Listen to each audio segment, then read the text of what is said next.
I instantly fell to my knees in front of him. And I knew that I was falling in the presence of God.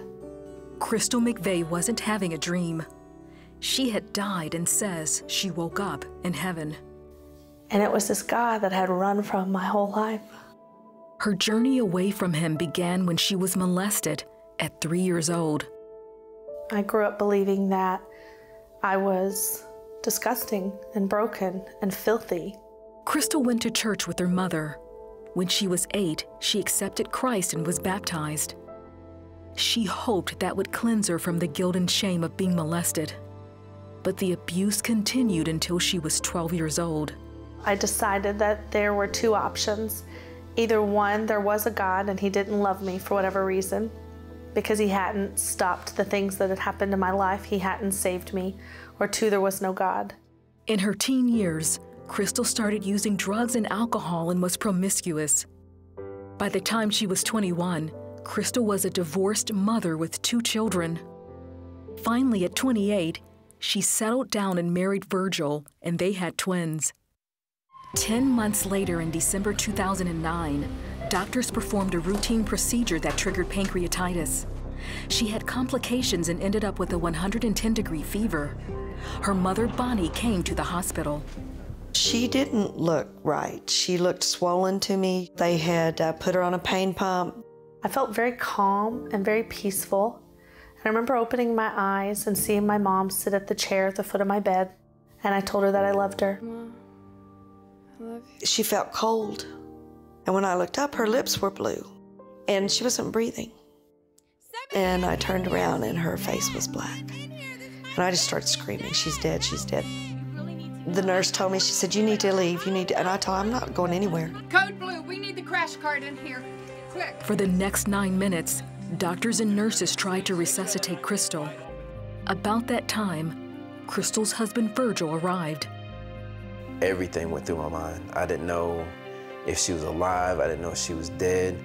I know why they didn't want me in there. It's violent. And so her 9 minutes in heaven were my 9 minutes in hell. While the team worked to revive her, Crystal says she was in heaven. The first thing I remember becoming aware of was that I was still me. And I was still the me who had just told my mother that I loved her and died. And I was very aware of the fact that I had just died. But I was also the me that had existed from the moment that God had created me. The light came to me as if I was in the middle of the tunnel, yet it went on for eternity. I remember being so at peace and so bathed in this light and this love. She knew she was in the presence of God. I didn't see a face. I didn't see any features other than this beautiful light. And words like amazing and perfect and beautiful, they fall so drastically short. I could not get enough of him. I could not breathe enough of him in. I could not get close enough to the light, and the light was all over me. Then, Crystal says she tried to ask God a question. I wanted to know why he didn't love me, or why he lets bad things happen. And yet as I stood in front of him and I faced him and I fell to my knees and I raised my hands, the question I called out to him was, why didn't I do more for you? Because in an instant, he revealed his true self to me, which is love. I had never truly worshiped God ever in my entire life, but I fell in front of him and I worshiped him. And as I lay there in worship and awe of this Creator, I remember saying, I could worship you for eternity. Crystal traveled with God down a tunnel toward the gates of heaven. She noticed a small child ahead of her. She wore a bonnet on her head and she had a little white basket in her hand. I watched her pick her basket up and dip it in the light. She would scoop it and then she would dump the light out as if it was water, and the light would cascade out of her basket, and she would throw her head back and she would laugh. And every time she laughed, every time she moved, my spirit began to swell as if it was a balloon with love. God revealed to Crystal that she was seeing herself at 3 years old.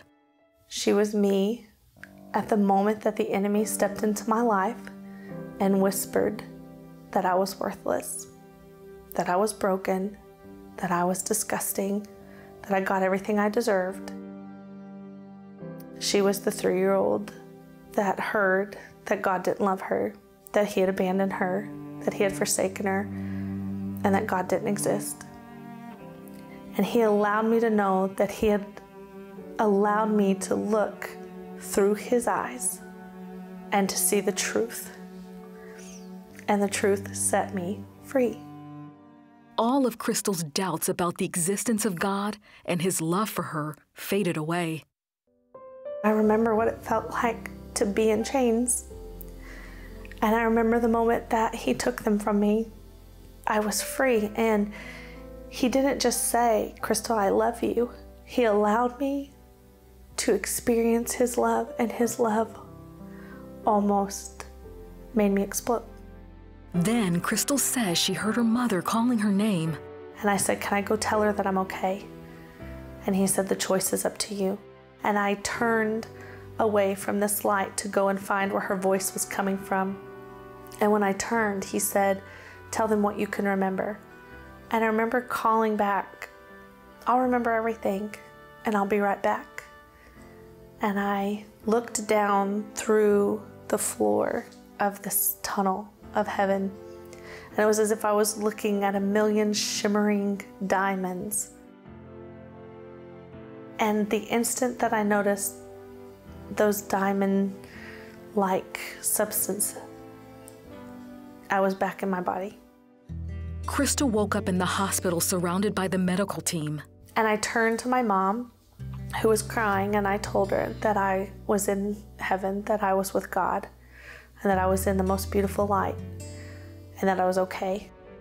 Crystal left the hospital 8 days later. She'll tell you she left there a different person. My life has completely changed. The person that died in that hospital room was not the same person who came back in so many different ways. But the difference is that I know that there is a God who loves us. I know that there is a Father who really is listening to us, who really is holding us. Crystal has written about her journey in her New York Times best-selling book called Waking Up in Heaven. People often ask me, "What is your message? What message did He send you back with?" And it is so simple, that it just doesn't matter who we are, where we've been, what's been done to us, what we've done, that His love is so vast and so great that it encompasses everything, and that we have that love not for anything that we've done to deserve it, but because He finds us worthy and because He gives us the choice to choose Him.